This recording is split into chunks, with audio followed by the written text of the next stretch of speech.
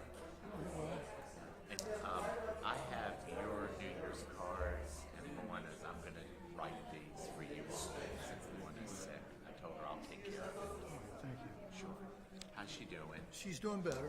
Good. But, I don't know. She's slowly. Rabbi reminds me of a peacock with the big feathers. Remember the old NBC peacock? NBC. Visitor reminds me of a peacock with the old. She's letting me finish in the shopping. She can argue with me. Yeah, she can't do it. Remember I told you No. all the years. We'll give her a First hug. impression. Now, I miss her. I haven't talked to her because she doesn't want to talk on the phone. I'll talk. She'll talk to you. Yeah.